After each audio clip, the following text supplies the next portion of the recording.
item 14, we've got Jess and Erin. Similar to item 13, but different. Kia ora. Kia ora.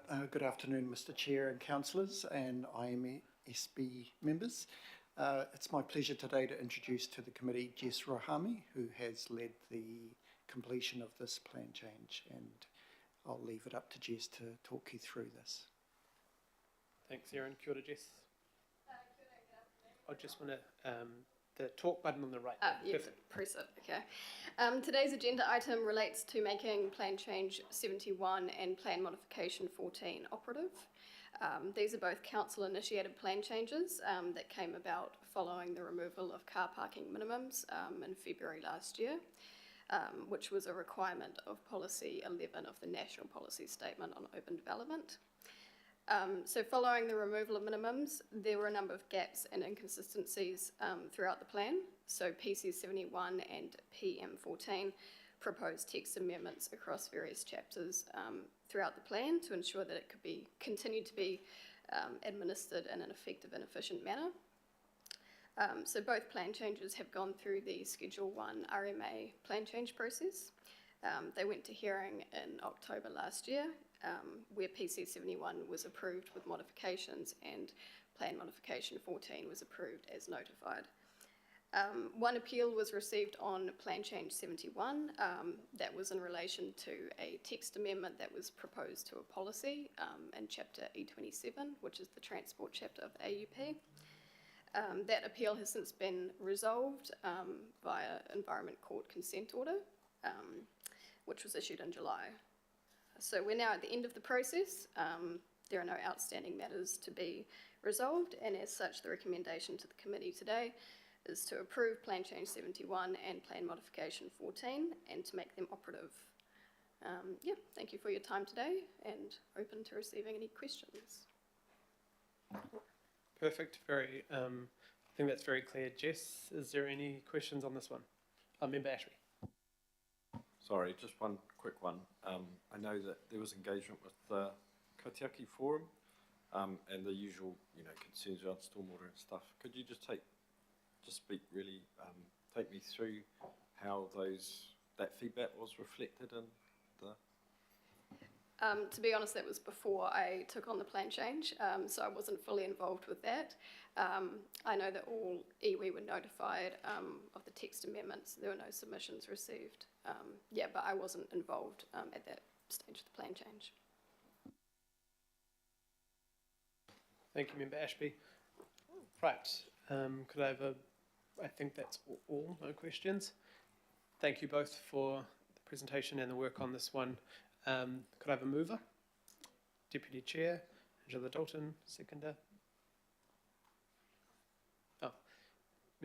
Councillor Foley. Right, any debate? Right, perfect, easy. All those in favour? Aye. Any opposed? No. Cool. Right, so the next one is item 15. I don't hope Nick's not running here too. Got Dave and Pippa. Yeah, I would like to move, and Deputy Mayor has signalled she'd like to second. Do we need to wait for Nick's done a lot of work on this? Yeah, sorry, we've rushed you probably watched the earlier part of the agenda and thought we'd be here till goodness knows when. So I'll give a couple seconds, maybe a 5-second drinks.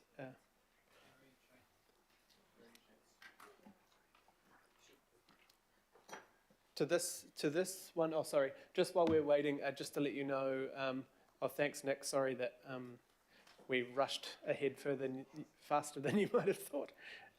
Just on the proposed Chair's Recs, I have had some conversations and then also what's it called? Sorry, my brain today. Councillor Turner and Councillor Henderson had sent through an amendment a couple of days ago, very clear, of increasing fully funding the applicant for Waitakere Cricket Club. We've discussed it and decided to find a happy middle ground, and instead of fully going up to the top, adding 10,000 to that. There is funding for it, but I'm happy to include that in the direction instead of the 29, but instead of the 10 that was proposed, on the proviso that they do need to, they still need to look for additional funding. Could that be from the local board? Could that be from others? But thank you to Councillor Turner and Councillor Henderson for asking lots of questions and working and coming and asking me pretty clearly for that. I think that it is a small amount of money and it does bring it up to the 20,000 of the other similar recommended application on that as well. Right, so we will go to questions first. Oh, wait, no, you're going to do a presentation. Apologies.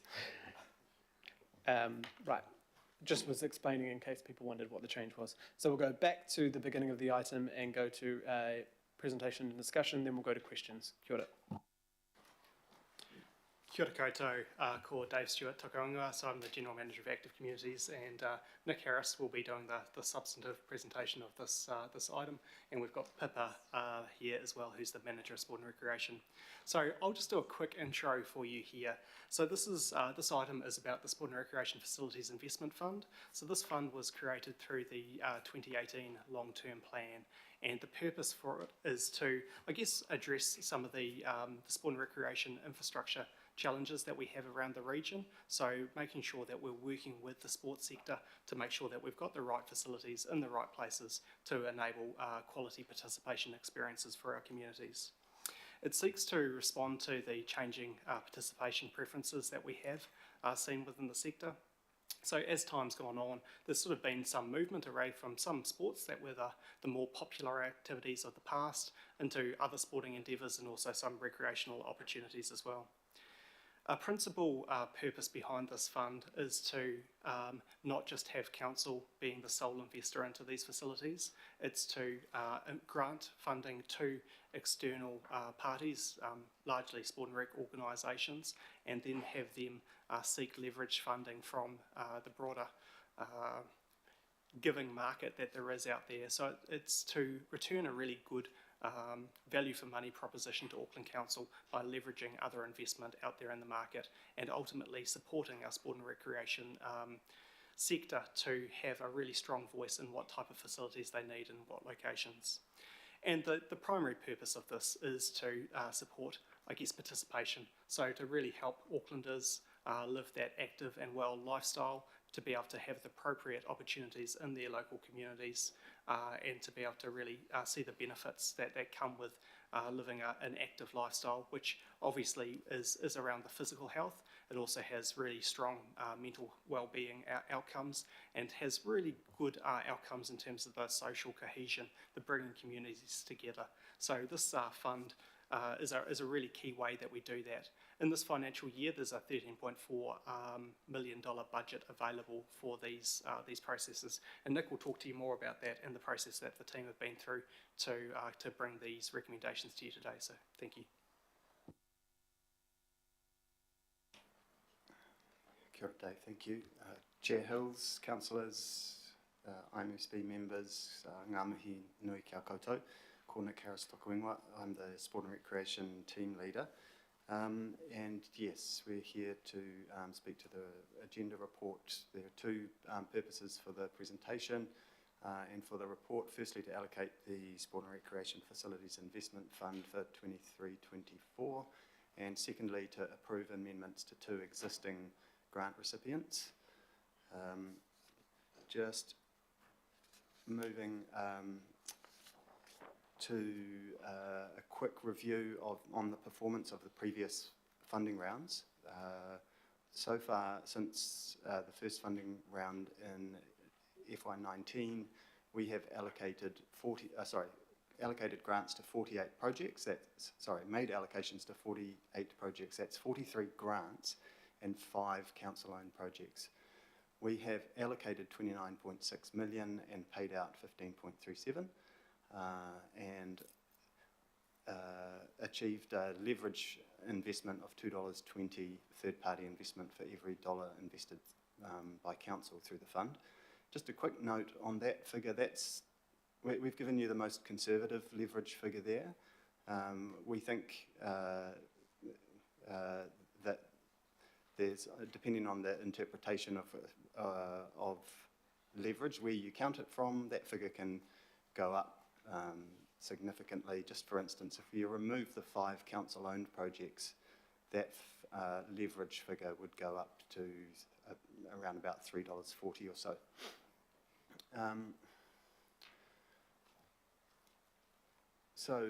Moving on to the allocation of this year's contestable Sport and Rec Facility Investment Fund. The way it's a contestable fund, we publish guidelines at the beginning of the fund. Those are available online and then promoted through the usual channels. The fund explains the priority funding criteria, the guidelines explain the priority criteria for funding, the application process, the assessment process, so on and so forth. It explains our system of gateways. The gateways are intended to guide applicants to focus on the right areas of work that their projects need. Just quickly, those are investigation and analysis, so that's the early stage feasibility studies, business plan, concept design, so on and so forth. Second stage is design consent, and finally, Gateway 3, construction. So those guidelines are published, the fund is open, and then we have a 2-stage application process. So this year we received 47 stage 1 applications. That's down significantly from over 100 last year. I think the main explanation for that would be that we changed the stage 1 application to seek more information. So it was a more challenging set of questions, and I think that had there was fewer tire kickers perhaps. Those stage 1 applications are processed, and 20 of the strongest applications were invited to move through to stage 2, and all 20 applicants submitted a full application. That happened in April 2023, and the total value of their applications came to 26 million. The applications were processed, run past local boards and mana whenua, and then circulated to an independent assessment panel. That panel had the applications for a month and then considered them in a moderation meeting in July and produced the recommendations for funding.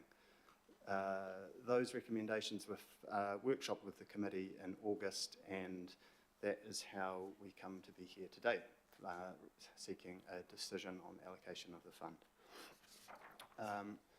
The recommendations of the independent assessment panel are provided in attachment C to the agenda report. What's produced there is just a sample, that's not the complete lot. But yeah, that's where the figures and commentary from the panel is available. And that brings me to the second purpose for today's report. That is to approve amendments to 2 existing Sport and Recreation Facilities Investment Fund grants. There are 2 existing recipients that need a resolution to approve certain changes required for their projects to progress. First of all, Howick Bowling Club, they received funds in the FY21 funding round, have had issues with progressing, and have requested that they reduce the scope of their project from 2 covered greens to 1 covered green. That's our recommendation that be approved, because the reduced scope project still will align with the funding criteria, deliver positive benefits to that community, and it also secures a significant investment from Auckland Bowls. There's also a sizable contribution from Howick Local Board. So there's the ingredients of that project are sound enough that we'd recommend that to proceed.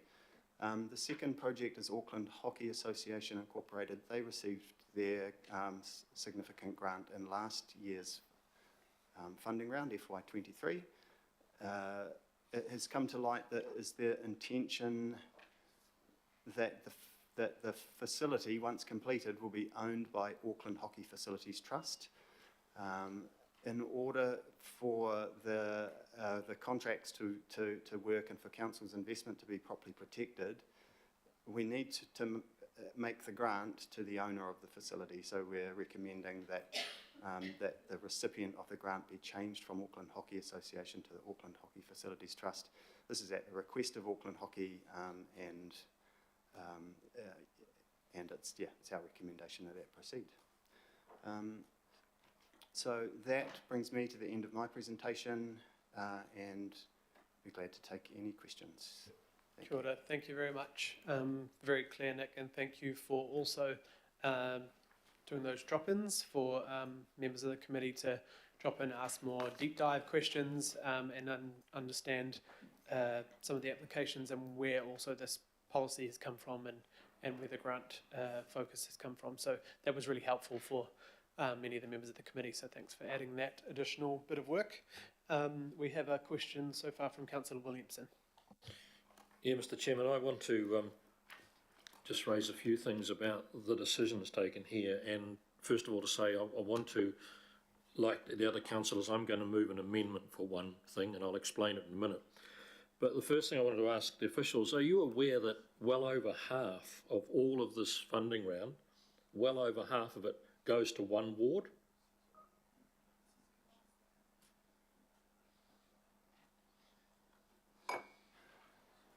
Through the chair, thank you for your question, councillor. Yeah, hi. This happens from that has happened in previous funding rounds also. It is our circumstance is that it being a contestable fund, we can only respond to the applications that we receive. And so it is somewhat organic what comes to us in any given funding round. And certainly, like last time as an example, there's a significant amount of money that was invested into one local board area. It is the nature of these community-led projects. They tend to have quite a long germination period. So when they are ready... Carry on. When they are ready to receive funding, make applications to us, there's an element of chance, certainly last time, that two significant projects came through together. So similar thing can be said for this funding round, and that's where we are. Well, I'll take it further because I've got back to the 2019 start, and there are local boards like Devonport and Albert Eden and indeed Howick that are into the 800,000 for the whole time. And there are others like Oraki that's up to 8 million, and Upper Harbour up to 6 million over those 5 years. And it just seems to me that it can't be just 1 year when there has been quite heavily funded towards certain local boards over a very long period of time, but others right down the very bottom of the heap. And I'll remind you that the Howick local board has the biggest population of any local boards in the city.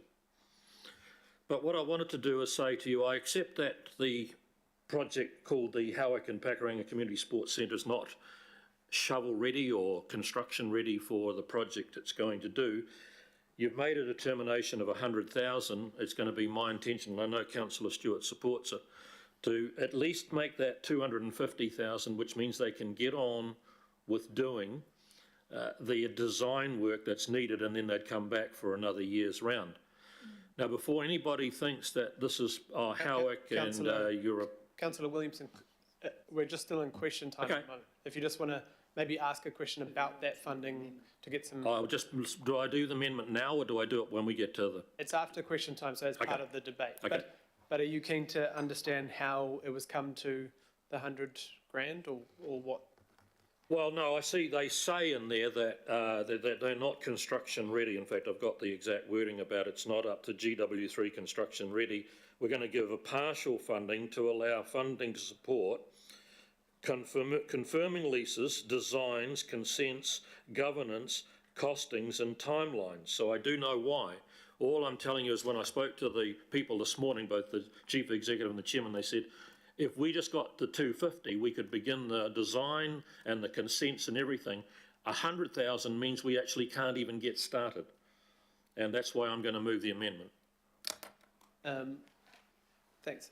Maybe, Nick, did you want to maybe comment on how the, before we get into the debate, which will be after questions, but just a bit of advice to help the rest of the committee understand how it was come to the 100 grand and how early the project is and what's actually needed, or any other comments on this project? Thank you, Mr. Chair, and to the councillor for the question. All applications are assessed against the funding criteria which are published in the guidelines.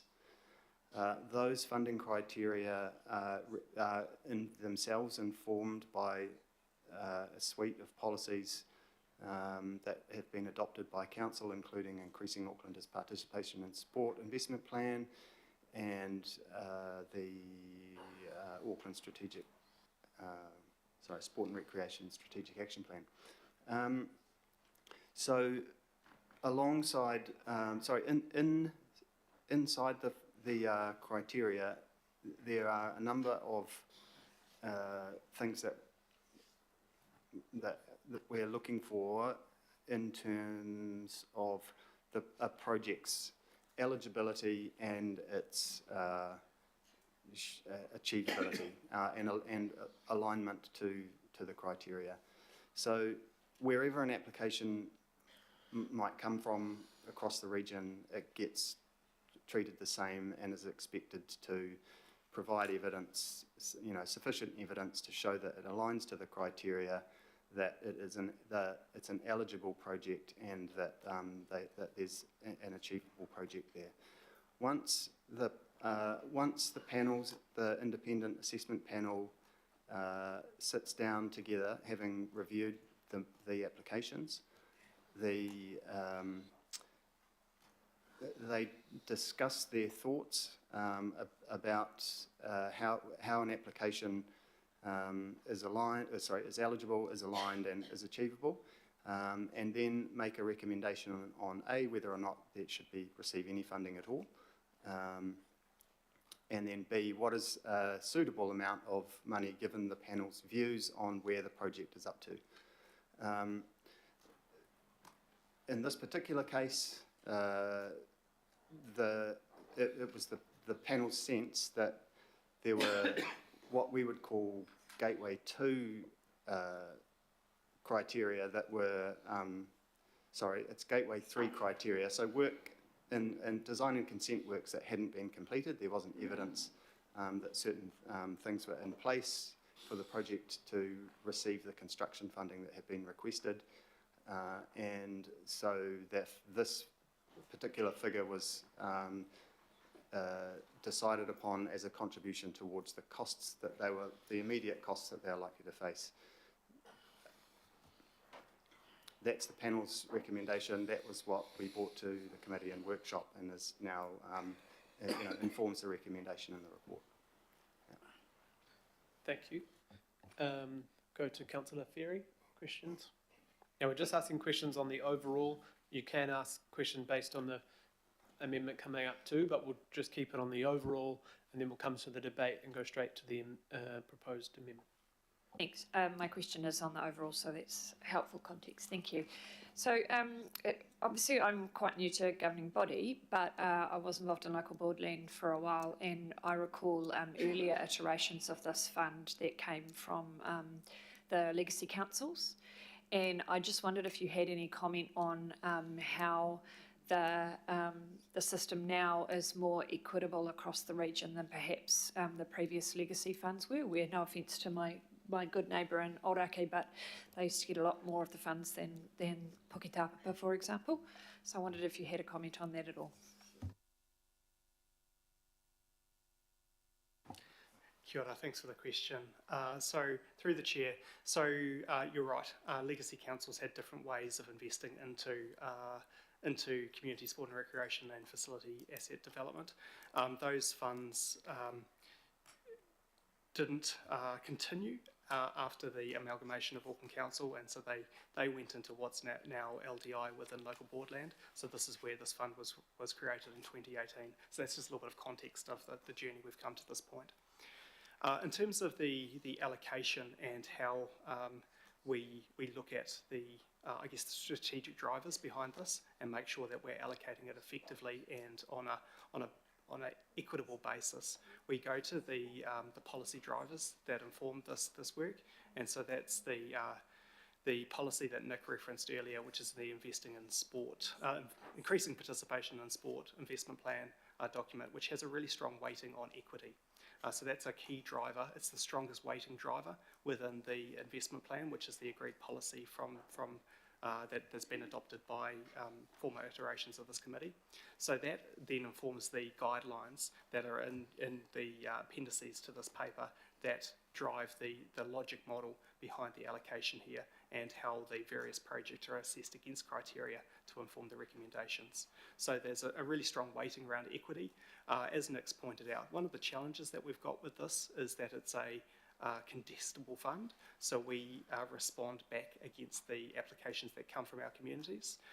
We're aware that whilst that is a good approach in some senses, there are some real challenges with it as well. So the team are doing a lot of work around considering what some recommendations that might come back to this committee about a future way forward to make sure that we're both responding to the needs that we're being told from the communities, from the sport and recreation organisations exist, but also being able to proactively work with communities where we know there are facility shortfalls as well to be able to address them and make sure that we're more equitably distributing the funding and the development across the region.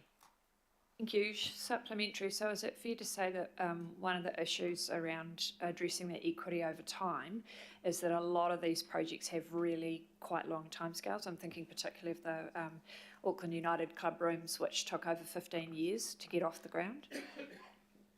Yeah, kia ora. Through the chair. So that's a really good point. So these projects do take a long time, and so one of the purposes behind this fund was to try and shorten the development time frame from what we saw in cases like Auckland United to a much shorter turnaround time to really assist them in terms of, I guess, a really strong cornerstone investment from Auckland Council, because we're often the funder of first resort, I guess, that people go to, and we're a funder that others look to see that we're investing before they'll put their investment into projects as well. So there's a number of things that we are doing there.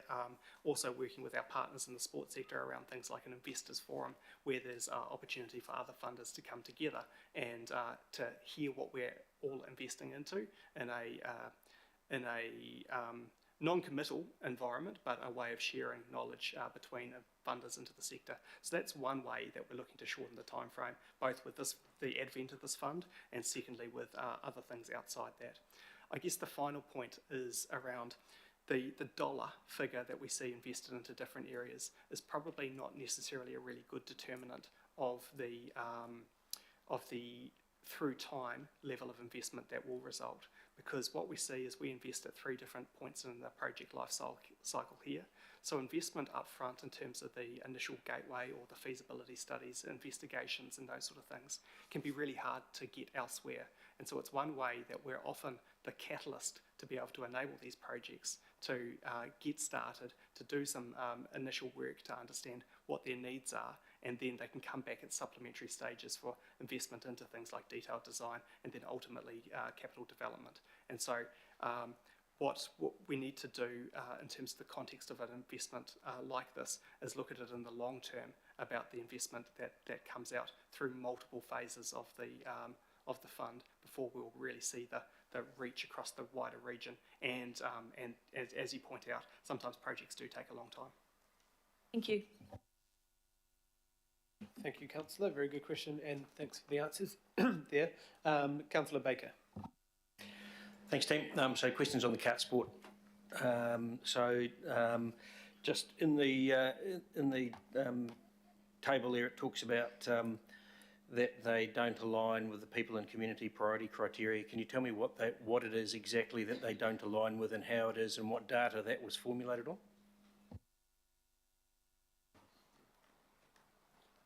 Through the Chair, thank you for the question, Councillor. So the people and community criteria in the funding guidelines, and you'll find them at pages 6 and 7. That's attachment A to the agenda report. There are 1, 2, 3, 4, 5 criteria under this heading. First of all is about is communities of greatest need. Second, strong benefit to Māori. Third, inactive communities. Fourth, high participation. And 6, partnerships.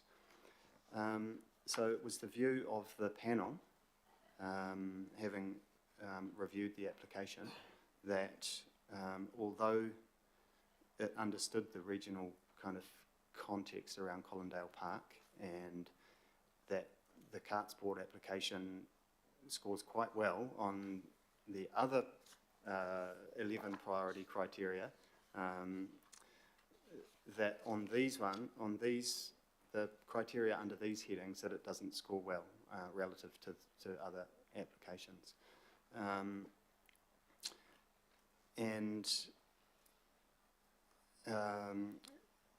So yeah, I think I've covered the points of your question, Councillor. Oh, it's just the data, and so what information is that? Is that the breakdown of their membership, the number of their membership, what their membership looks like?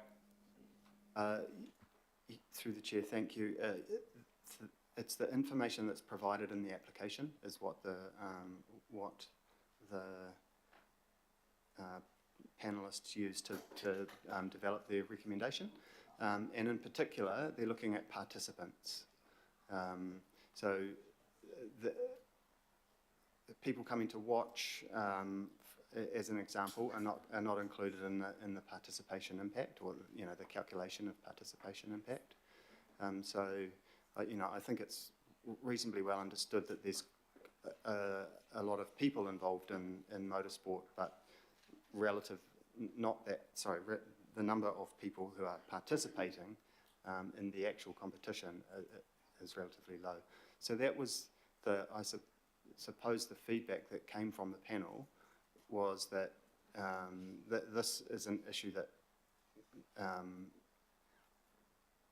that in their view affects motorsport generally, kart sport included, and so I suppose there's something of a challenge to us in the recommendation that they've sent back, that they've said that they think motorsport will always struggle to align with these particular criteria, and not that council should not invest in it at all, but whether or not this particular funding source, because of the criteria that they are asked to consider, might not be the right place. And I think that's the message that they've been trying to send. Yeah. Okay, thanks. Because that sort of folds into my next question, is in that the panel has suggested that there are other funding sources that council can consider. Are they able to tell us what those other funding sources that we might be able to consider for them? Through the very Chair, helpful thank you, of the Councillor. panel. No, the panel did not go that far. Not really helpful then. And then, so I guess just going back to then the whole motorsport thing, and do you think that there's the opportunity for us, would you be supportive of us actually diving into looking at some sort of strategy for motorsport, if it's going to be something that we're telling motorsport you've got to go to Collindale Park, and then we're doing nothing to support them when they get there? Yeah. And so, and so is there what would you suggest? Would it be workshopping, and would it be a strategy in terms of motorsport? Because otherwise we're just going to continually see them applying and us continually telling them no. And what does that look for our reputation as we're shoving quite a popular sport, whether we like it or not, and we're not really assisting them in any way? Through the chair, thank you, Councillor. Once again, so if you don't mind me dodging the question ever so slightly, I think you're right that there is a discussion to be had. Can I tell you the answer sitting right here? No, but yeah, I do agree with you. I think that there is something for us to, we have to find some sort of solution. It could be as simple as asking this applicant to reapply next year, and I suppose, you know, we can't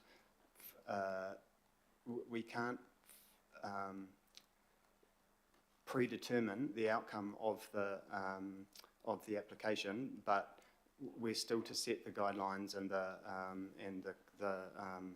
application form and so on and so forth up for next year. And so were the application to come back, then we could talk about it again under better circumstances. So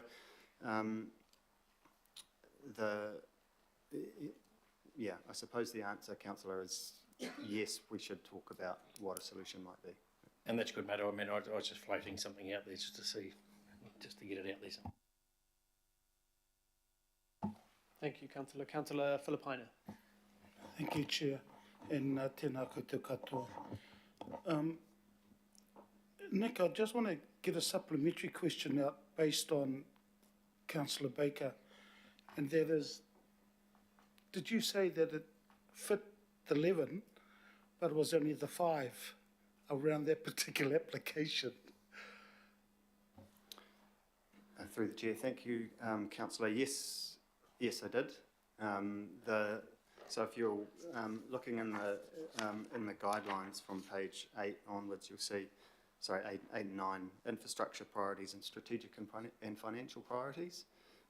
So the kart sport application does well on those criteria. The weighting in the scoring leans towards the people and community criteria, and that's under the guidance of the policy guidance from increasing Aucklanders' participation in sport investment plan, which directs us to put a 40% weighting on the equity criteria. So that sort of covers those. So it's important in the context of this fund that projects can show impact on those people and community priorities because of the weighting makes them so important.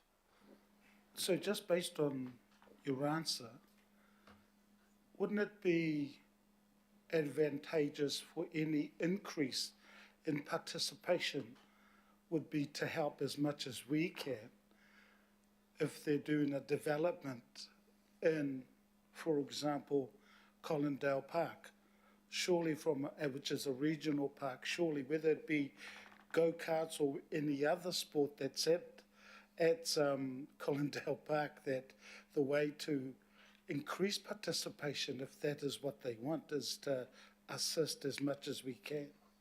Wouldn't you sort of say that that is one means of increasing participation regionally? Kia ora, Councillor, through the chair. So you're right. All the projects that we have that make applications to us result in some level of participation increase. And we're really fortunate that there are so many great applicant organisations out there. As Nick touched upon, there was $40 million worth of applications at phase 1, 26 million at phase 2 of the assessment process. And with that sort of level of requirement out there from the broader market, it means that we unfortunately need to make some trade-off decisions around how we invest the funding. We don't have the level of funding to be able to invest into all of these. So whilst there are other meritorious projects out there they're unfortunately not the recommendation of the panel that they're invested into this year. It doesn't mean that they're not good projects. It doesn't mean that they won't have an impact on participation and the choice for our communities to be able to participate in locations near them as well. So you're right that if we invested into this, it would certainly provide an opportunity. But I guess when that's traded off against some of the other applicants that scored more highly, hence the recommendations through from the panel. Yeah, I won't debate the point around scoring more highly, because some of the projects that I've read in this particular agenda item through you, Chair, doesn't score highly in the 11 that the go-kart did. That's why I won't debate that. Chair, I've got two more very quick questions. The panel, the independent panel, when or how often are the members on that particular panel, except for the council member, Lee, who I believe is somebody that should be on there. The independent members, how often are they sort of changed, for want of a better term? Through the chair, thank you. Thank you. Yes, the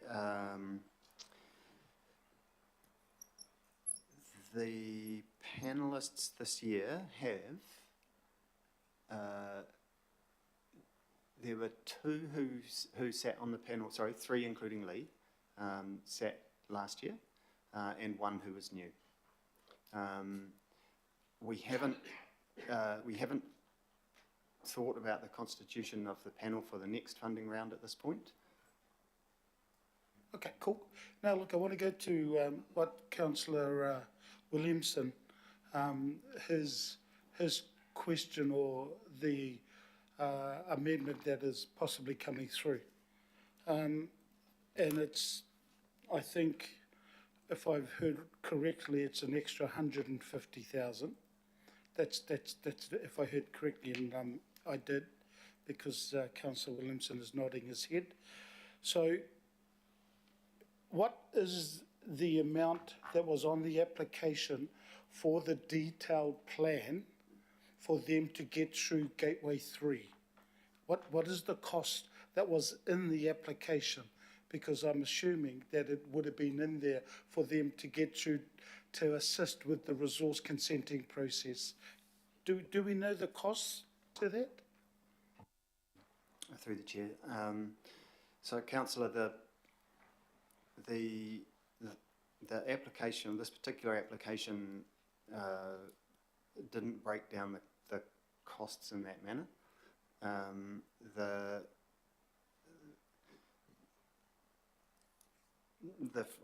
The costings that they included in the application was quite focused on construction costs, and so breaking down the Gateway 2 costs was a little harder to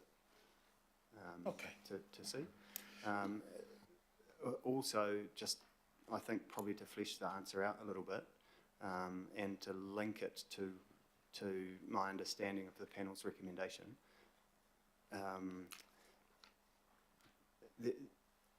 There seemed to be a number of Gateway 2 items, or which are criteria to progress to construction, that hadn't been completed when the application was considered, and so there's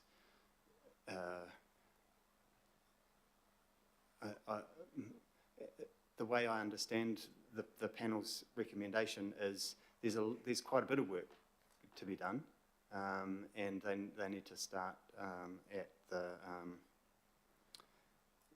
they need to go back a little bit, and that the grant recommendation that was made was an indication that there's some belief in the potential of the project, and to indicate that that's the case, but to I guess to create some focus on what needs to happen next. Yeah, I'm not trying to ask these questions to put you on the spot, Nick. I really just wanted to get my head around, and I look forward, sorry, Chair, I just wanted to make that clear to Nick, because I went to the second opportunity around these applications and spoke to you directly, and that's why I didn't want to put you on the spot. But I look forward to Councillor Williamson explaining how much is required for the detailed plan from the organisation, so then they could get through Gateway 3. That's all it was, Nick. So, Chair, thank you so much, and I reserve my right to speak. Kia ora. Kia ora, Councillor. Thank you. Councillor Watson. Thanks, Mr. Chair. Just a quick return to some of the wider process issues here. So just checking. So this is a contestable fund over 10 years, isn't it? 150 million over the long-term plan 21 to 31. So that's a big chunk of money. But to date, we've already had 26 projects through this fund. That's correct. Completed. 26 projects completed during that time, with about 16 million paid out. So just to stress the quantity of the fund here and the fact that prior to today we've had quite a lot of projects through and approved and completed. Through the chair, thank you, councillor. Yes, that's correct. So in terms of completed projects, yeah, correct, 26. Okay, great. So as far as some of the ones here today, I mean, I know from my own observation that some of them have been around for about 10 years, I think, if not more. So I think it's important to stress the kind of quite detailed and demanding process that each and every one of these has to go through to get to various stages. And I just wondered, to that end, and I see there's an independent assessment panel who are making the calls on this. So could you just explain in terms of progressing through to the stage here today? I realise they've got to have a funding plan in place. They have to demonstrate the necessary skills and expertise to actually deliver the project, and there can be a delay in that and actually receiving the funding, so they don't get the funding until we don't release it until they're absolutely ready to go. So the one I want to just ask about is then the kind of last stage before I get to this point is that what are these relevant project milestones that they have to jump through in terms of, I know, like site tenure and consents and that, but I know Councillor Filipino was referring to various gateways and things. So what are those actual kind of steps or that often can be over the nature of many years to get to that point today? Because I don't think that's maybe come out quite as clear as it could have. Through you, Mr. Chair. Thanks again, councillor. Yeah, so at page 12 of the guidelines, you'll see a flow chart, which is it's a high level, provides some high level guidance about the project life cycle for the projects that we're dealing with. It's we've fit it onto one page, so obviously it doesn't capture all the complexity of a construction project, but it does illustrate where we have placed our funding gateways and what the nature of the work that we're looking for at each gateway. So. Particularly once for projects who are applying through Gateway 2 to do design and consent works, and just off the top of my head, the quick list of milestones that we'd be looking to see achieved during that phase would be looking to see that the land tenure is locked in, so generally speaking we're talking about a lease, and that the footprint of the building sits within the leased area that they have, that the lease lasts for a satisfactory amount of time given the amount of investment that's being sought, so on and so forth. You also need landowner approval from whoever the landowner is. Quite often it's a local board. You need resource consents, all the necessary resource consents secured, detailed design completed, and then building consent obtained as well. So that's a quick run through of what we're looking for at Gateway 2. So thanks for that, and I think I don't know if everyone's got access to that, but that's a pretty rigorous process. I don't know how any of them get to the end of it, to be honest with that, but you've got sort of predating that needs assessment, about 6, 8 things through there, feasibility study with another 8, the business case, the concept design and consent, before we get to construction. So I guess just the final question was that in terms of the release of funds at the very end of that, then we don't let out a single brass reserve until all the various requirements have been met. That's the other thing, isn't it? Through the chair, yes, that's correct. So just to distinguish between a construction context and a pre-construction context. Yeah. We will release funds to a Gateway 1 or potentially a Gateway 2 project, provided we see that they have the resource to complete the phases that they've asked us to support. Yeah. In construction, we won't release money until they have 100% of the funds that are required, and plus contingency. So, yeah. Thanks. Thank you. Thanks, Councillor. Member Ashby. Thank you, Chair. Thank you for the presentation. Good stuff. Just a quick question from me. So that you have an annual allocation and people can apply, but there's no cap on what that application is in terms of the value? Through the chair, thank you. Good question. No, there's no cap on how much an applicant can seek, other than the total amount available in that funding round. Yeah. Okay, thank you. And can you just explain to me why there isn't a cap? Again, through the chair, there's no cap because the fund in its original setup was aimed to support regional and sub-regional facility development. These were expensive at the time, and it's just gotten worse. So the price tag on some of these projects is high, and it's really about retaining flexibility to respond to projects that will deliver the biggest impact. I think that's probably so it's about regional and sub-regional, I guess, some strategic importance, flexibility, scale. So that's why there's no cap of, say, $170,000 per piece of infrastructure.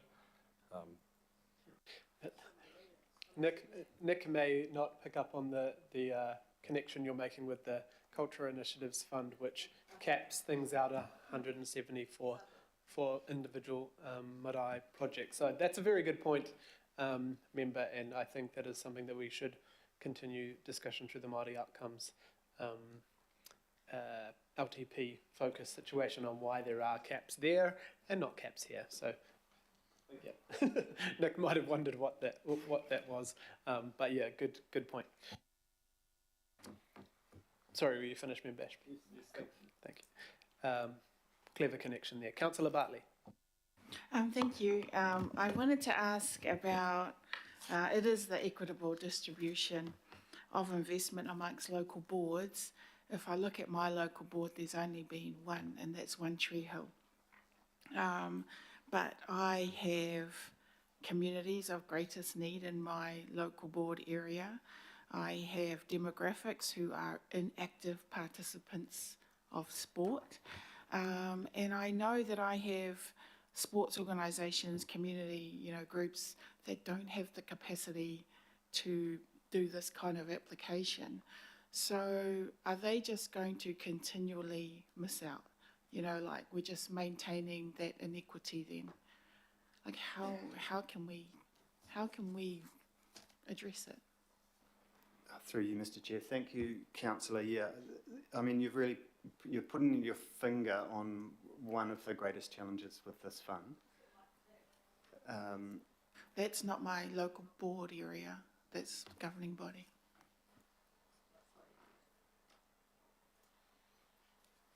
What we are finding as staff administering a contestable fund is we see that there seems to be a challenge with the project development phase. That happens before the applications come into our process, and I think it's probably where the fund is falling down, in that the project development, particularly in communities of greatest need, is not strong enough to meet the thresholds that are set for these type of construction projects. So, because it's a contestable fund, as staff, we have to tread very carefully about keeping the integrity of the process tight. The process needs to be fair and transparent and rigorous. But that limits our ability to go out for us to provide proactive help to groups that need support with project development. So the resourcing of that function is a question. It's not currently covered. It's something that we see as an issue that we should address for future iterations of the fund. So, you know, what might be the solutions for that? Well, that's probably a discussion for us to have at another time with the proper advice available. But yeah, we're conscious of that as an issue. Having said all that, our initial sort of analysis of the fund's performance so far indicates we've got approximately, or over between 40 and 50% of the allocations and the funds so far, not including this current funding round, have gone to high deprivation communities. So that's good, but it's not consistently distributed across local boards. So, for instance, the Maunga Keke Tamaki local board has had one successful application. So it's not. We think that inside the contestable process itself, we've tried to make the settings as favourable as we can, to, you know, in alignment with the policy direction that we have. But because the nature of the construction projects, the costs and the risks involved, we need to set the bar high, and then we need to maintain the contestable process as fair, transparent and rigorous. So that makes it a challenge for some communities. Yeah. So I think a good topic for future discussion. You'll note in the agenda report under next steps that we signal a intention to come back to the committee to discuss the future settings. We have a little bit more work to do to inform that, but we're keen for it to happen. Thank you. Thank you. And then I'm going to ask about Waikaraka Park. So the last round, they didn't make it, but they were going to be put in a pipeline to hopefully be successful this time round. But then this time round, they didn't even make the initial phase. So, yeah, what are they going to be in the same boat as Collindale? Like, they keep applying, they keep getting knocked back. When this is about the whole facility at Waikaraka Park, the soccer, the cricket, the shared sports, you know, in the Mongakiki side, not just about the motorsport side. So, yeah, well, what if they're knocking on the wrong door, what is the right door? Through the chair, thank you, councillor.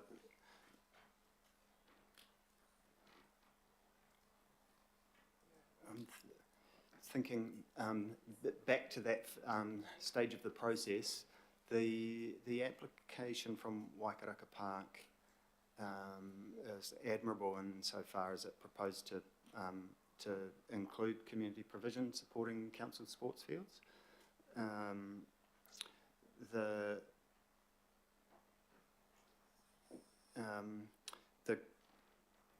I think the bulk of the cost in the project seemed to relate to sort of motorsport specific costs, and in particular, if I recall correctly, that it related to sort of supporting spectator provision, not the competition surface, but essentially a sort of a grandstand type building. Now that might be a good idea, a good project, and so on and so forth, but I think it was felt that in terms of alignment with the criteria for this fund, that it wasn't a strong argument. So there's, how do they get around that? Yeah, well, it's a good question. It's a challenge, and I suppose we can tag it to the motorsport question generally.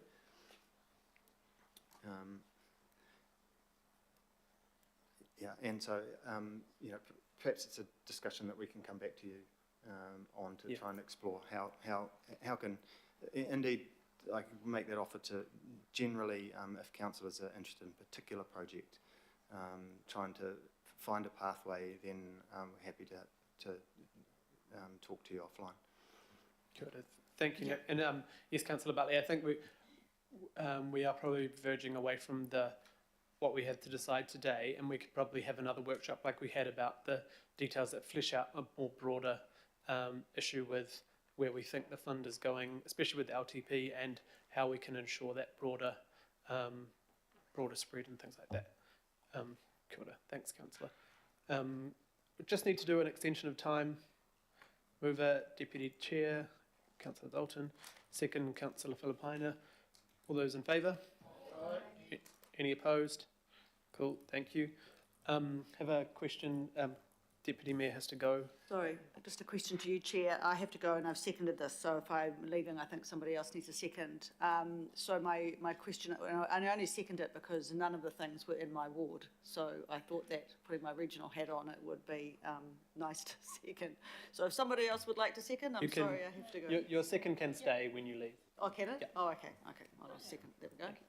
Sorry, team, thank you. Thank you. Councillor Walker. Sure. In the absence of a motorsport strategy, and following up on the questions that Andy Baker has asked, do we factor in not just the participants in motorsport and let's say they're the drivers, but also the crew, the marshals? There's a huge ecosystem. There are many businesses that are involved and employ people that are actively involved in motorsport sponsors. And then you've got television viewers, often not just in New Zealand but overseas.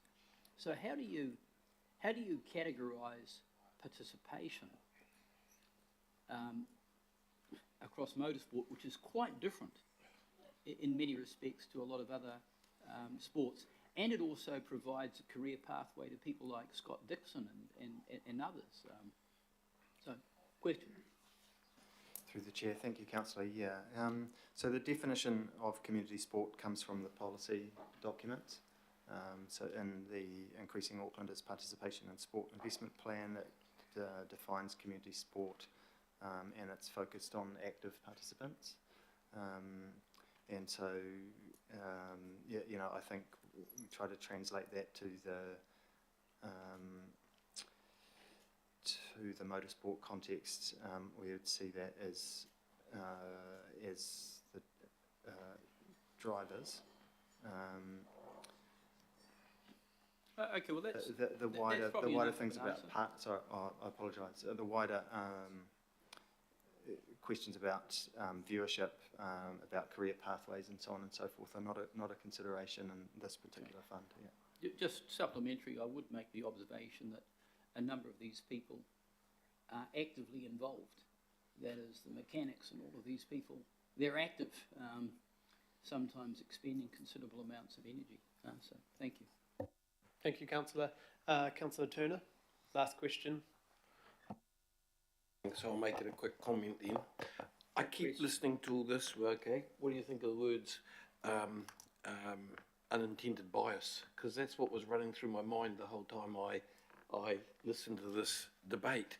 And I'm really looking forward to a workshop because I think this is kind of broken in some ways. And that term unintentional bias, I'm not aiming it to anyone, but there's so much consideration. I certainly think maybe the motorsport industry is really suffering, and sport is suffering from it. Looking forward to a workshop where we reevaluate how this is all juggled. It's hard, I can see that. Thanks. Kia ora, Councillor.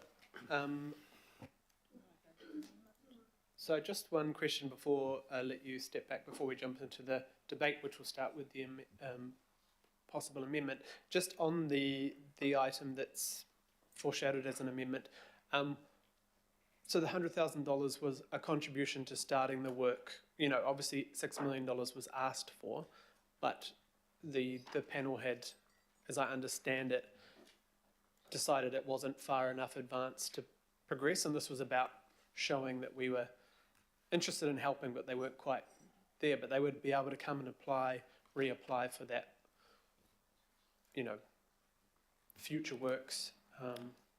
Thank you, Chair. Yes, that's correct.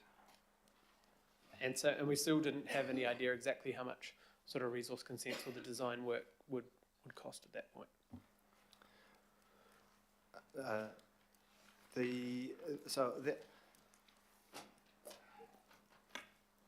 The application was, as you say, for $6 million pitched at construction costs, but it was felt by the panel that the project was not ready to face construction costs. Unfortunately, the gateway to the design consent costs wasn't. They weren't broken out in the application. Thinking about I don't recall the panel thinking that they would pay all of the costs for design consent, but that they would make a contribution that would support the club to make a start, bearing in mind that we're seeking leverage and that I think there was an expectation that some other funds would be sought to finish off those design consent works. Thank you. Right, I'll just get you to step back from the... Thank you for all the work here. So technically the first line of debate will be, have you sent the amendment through to staff, Councillor Williamson? I was just going to read it out. Do I have to put it on paper? Oh, if that's usually the case, but we'll... It's as very simple as to amend the 100 to 250. That's all it's going to be. Okay. For which application? For which application? Okay, it's for...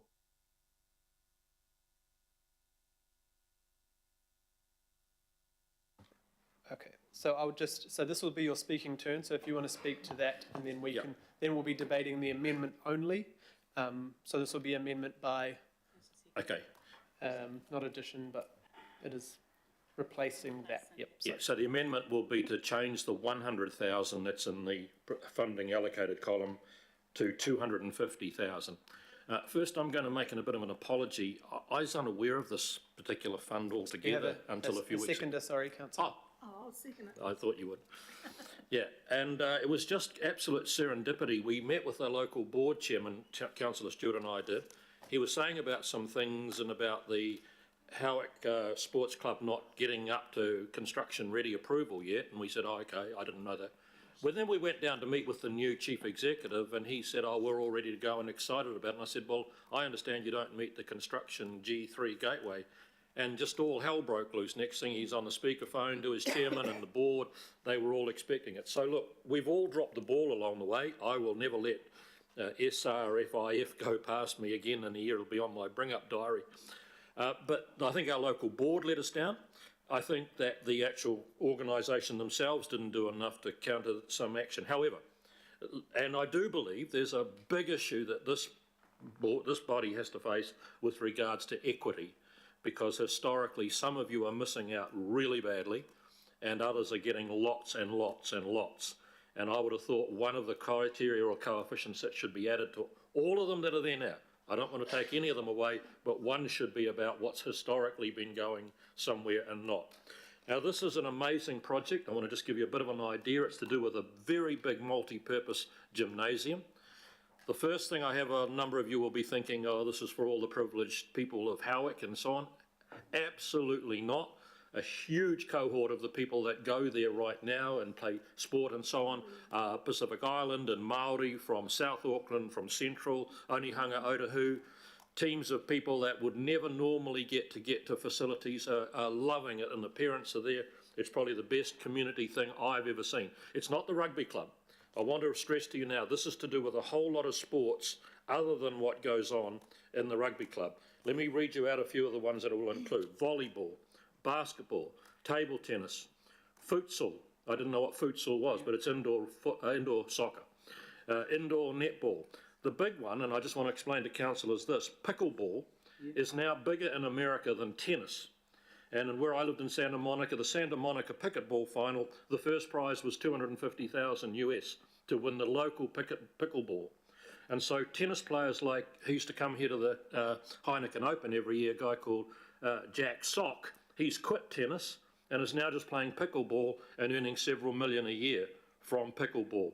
I promise you, it's coming with you. You will not believe the size. As I said, more people playing it than playing tennis there. So I think this is a phenomenal project. What I've argued, because you know I'm a Dr. No on money and no, but they do need to get their consents and their design sorted so that at the next go-round, they can then bring it through Gateway 3. To answer Alf's question, it's actually 450K they need to complete the consents and the design. I don't think they should get it all. I think they should have to try and find some of it their own self. But I'm going to make, as I said, the amendment for me is to give them that extra 150, because with 250 they can actually progress to the point that they can be next year construction ready and bring it back. I'll leave it at that. I don't know how long I need to convince people. I'm convinced. No, that's fine. Thank you, Councillor. Is there any debate on the amendment? It's just on the amendment. Councillor Filipaina. Thank you, Chair. One, I am not going to declare conflict of interest that my son, who takes after his mother, who is very skinny, coaches one of the underweight teams.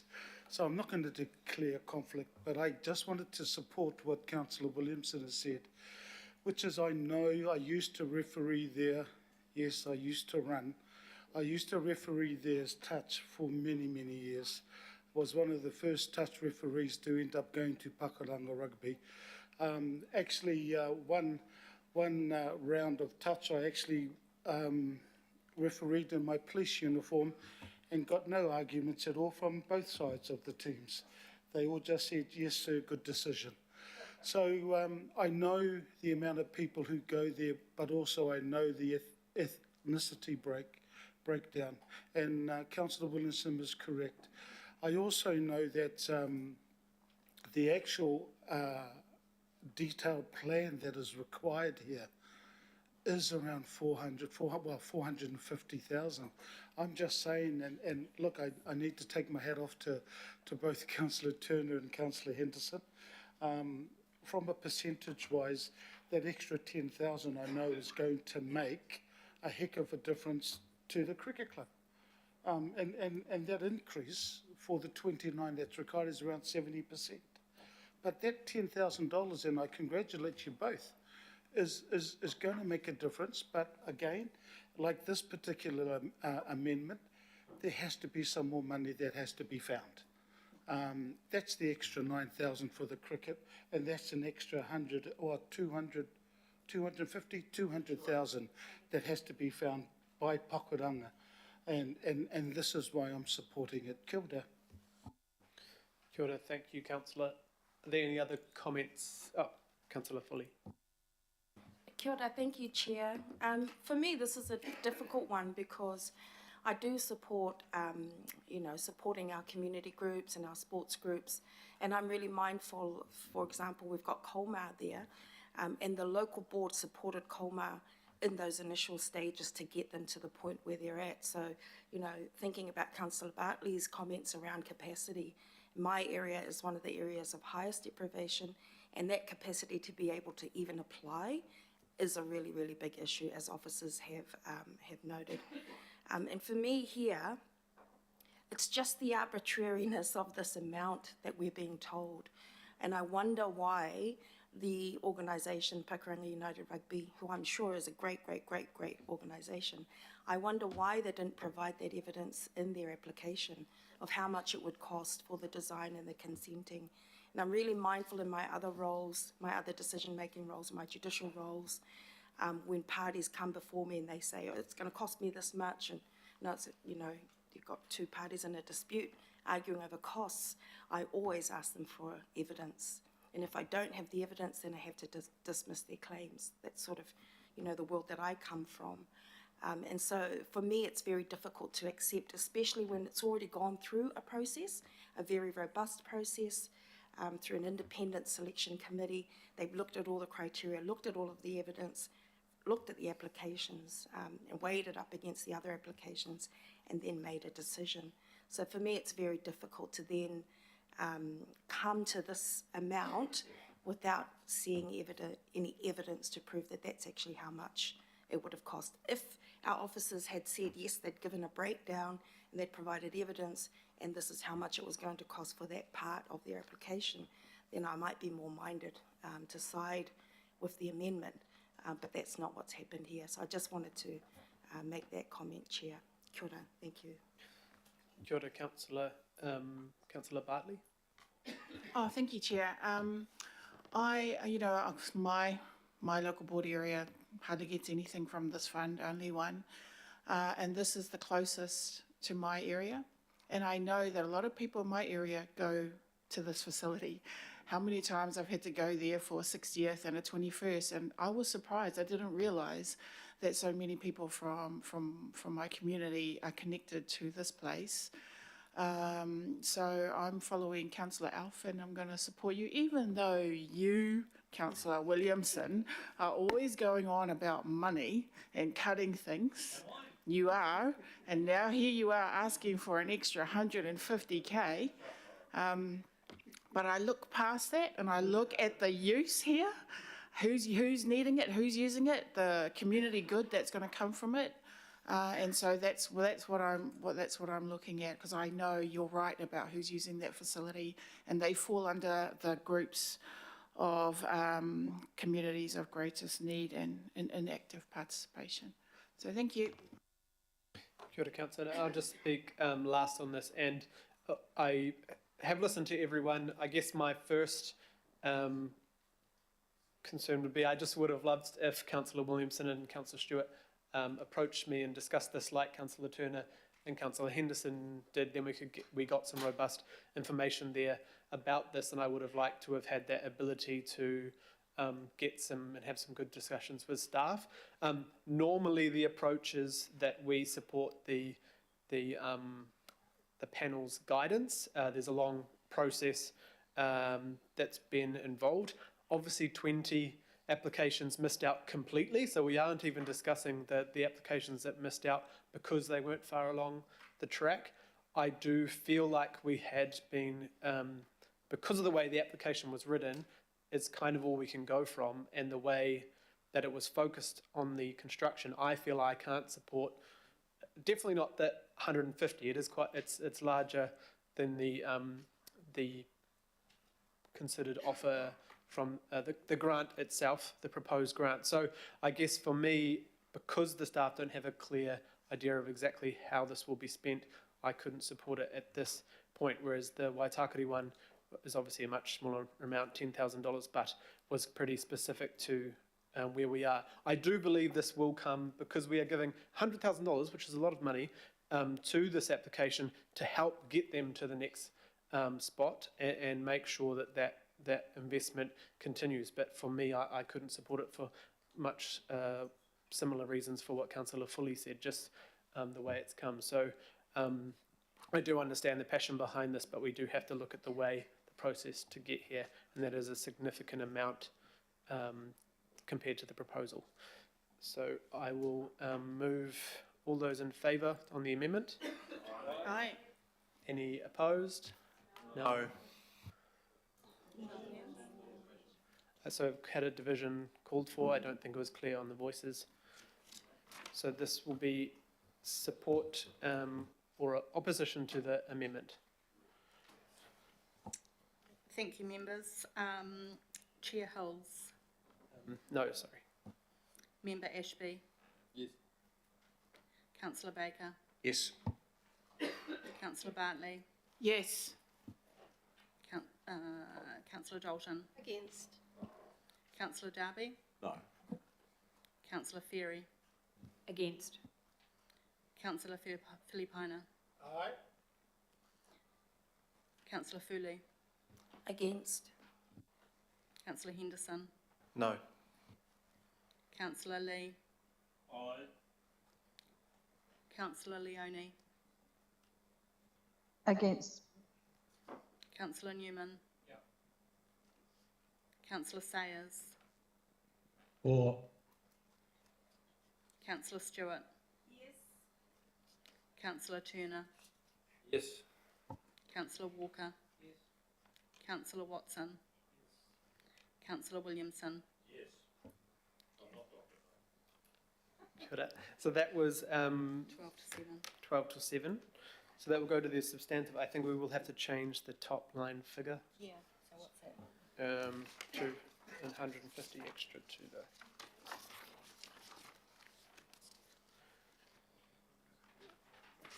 I can't remember the actual... It was. All right.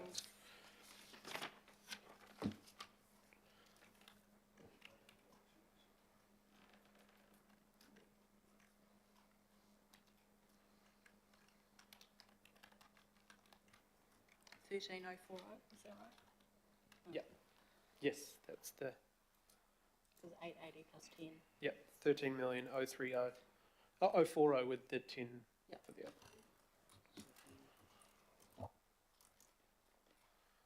Right, so is there any debate on the... Kia ora, Councillor Filipina? Thank you, Chair. I've now been put in an enviable position because at the moment I want to vote against, and especially in light of your comments, Chair, around the increase of $10,000 based on the principle that whether it's $10,000 or an extra $150,000, the fact remains that we're going against the panel's decision. And I'm now in a position where I'm trying to end up saying to myself, what do I do now? And where I put myself is that I will be voting for it based on Councillor Turner, you voting for the amendment that Councillor Williamson has put in. So I just wanted to mention that, Chair, because whether it's 10,000 or whether it's 150,000 was the principle from my perspective. Kia ora.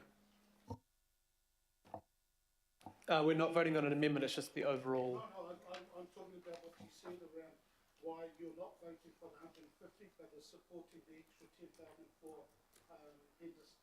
That's what I'm saying. Because you voted for the 150,000, didn't you? No. You didn't? I'm confused. Are we debating the item or are you... No, I thought we were debating the item, sorry, the rest of the agenda. No, we're back onto the And that's why I said what I've said. Okay, cool. Yeah. Chair, we're debating the rest of the Yes. agenda, aren't we? This You is mean- why you I've mean said the what full I've said. item? That's why I've said what I've said in regards to to what you had said prior to that vote on the amendment. Yeah, that you voted against the 150. That's my point I wanted to raise. Cool. Is there, so Councillor Newman? Yeah, thank you, Chair. I mean, look, Councillor Bartley is right. The problem is that this is structured to design to be very, very hard, and there are groups in our community who deserve to be there, but who are missing out because the requirements for the gateways are so tough for some of these clubs and organisations that should be applying, and they are not getting there.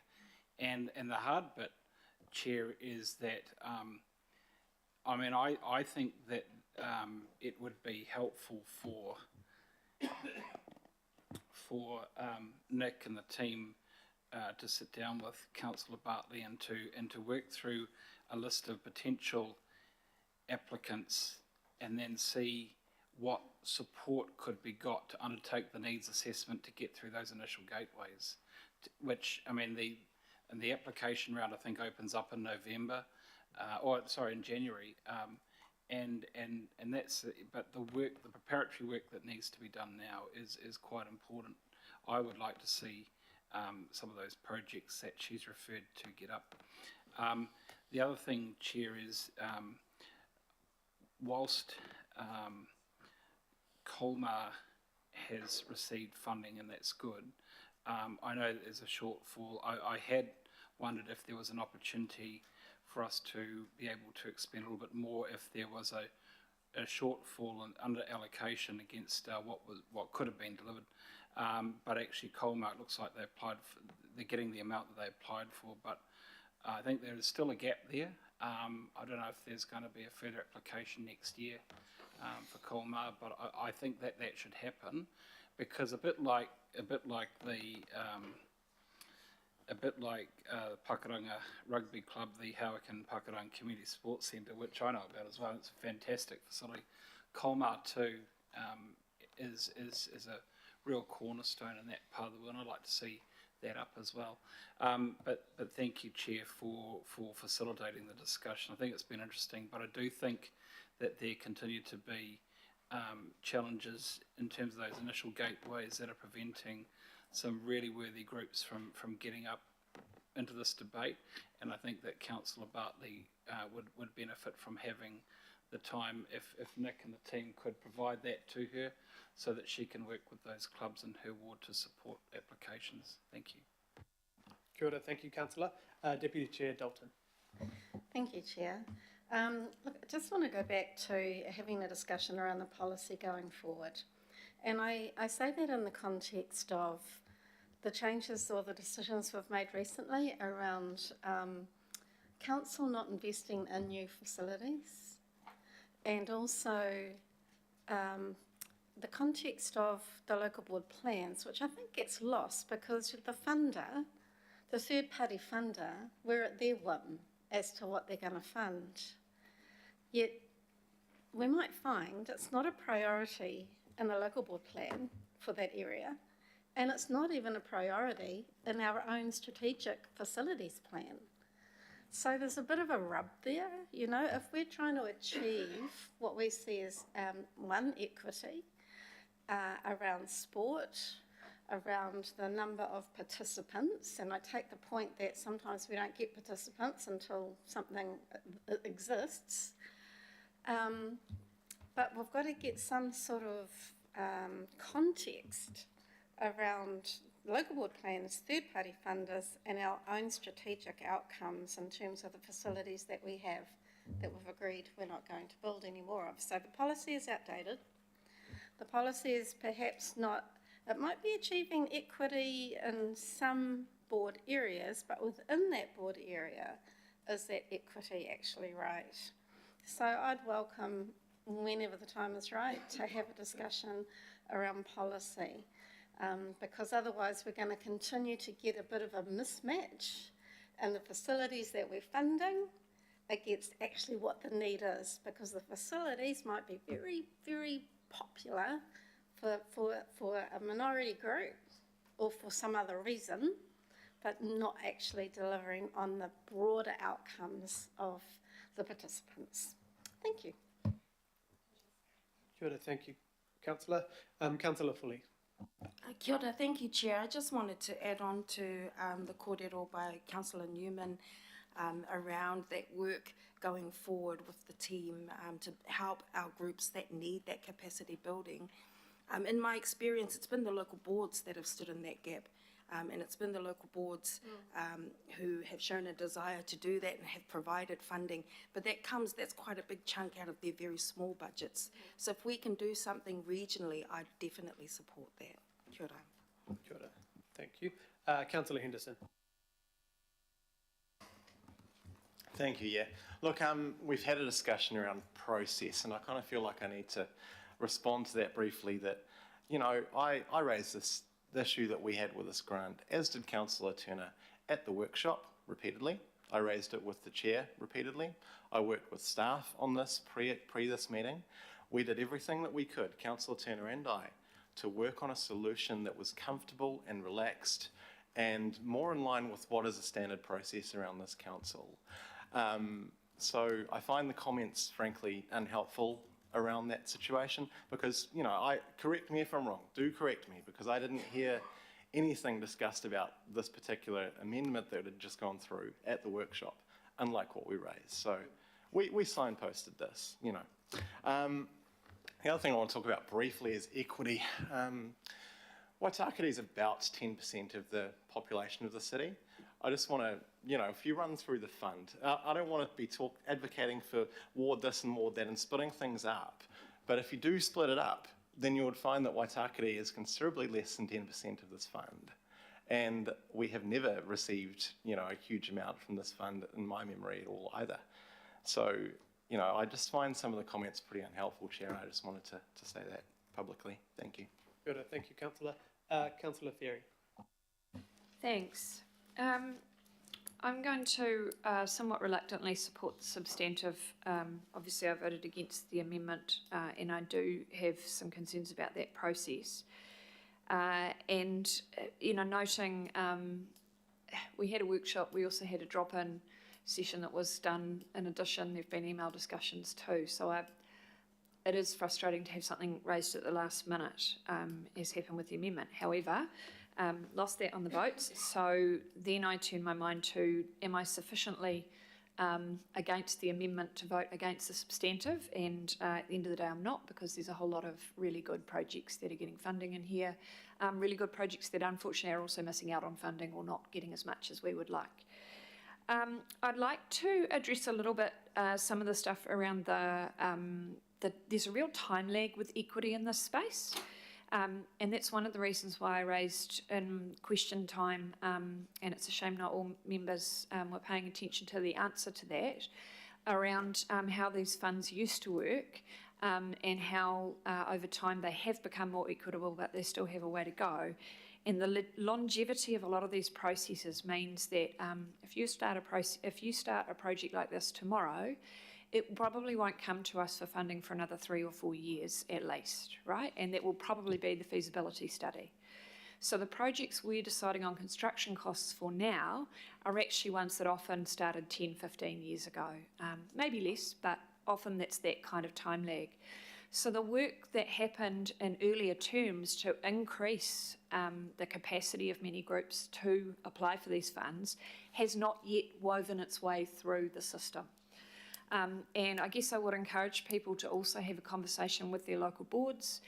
When I was on the Puketapapa local board, one of the reasons we supported the previous joint fund, the legacy fund from Auckland City, going out to local boards individually, was because Puketapapa usually got a very small portion of what was a legacy city fund. Our clubs just did not have the wherewithal compared to ones in more well-heeled areas who had people on their boards who were accountants and lawyers, and and were able to pull in large sponsorship money as well for partnership. And so our groups were always missing out. So we supported the devolution of those funds down to local board level to have a more equitable approach, and that's happened and is slowly but surely working its way through. The other thing that we did at the local board level was we ran workshops for our groups on how to do funding grants, on how to upskill themselves and get the capacity to foot it on a more level playing field with those who were better resourced. So those are all things that we should probably look at doing at the regional level, and I'm pretty sure a lot of staff already do that. A lot of regional sports organisations already supply that support, but it's going to take time for those things to work through. And we can't give money to projects that don't exist yet or that people haven't applied for. So that's something to keep in mind. And I guess we all have a role of being aspirational out in our communities and sharing these opportunities too.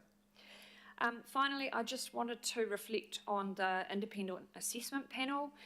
We have that for a reason. Those of us who have come from local borderland will recall having groups who would apply time after time after time for the wrong fund with the best of intentions.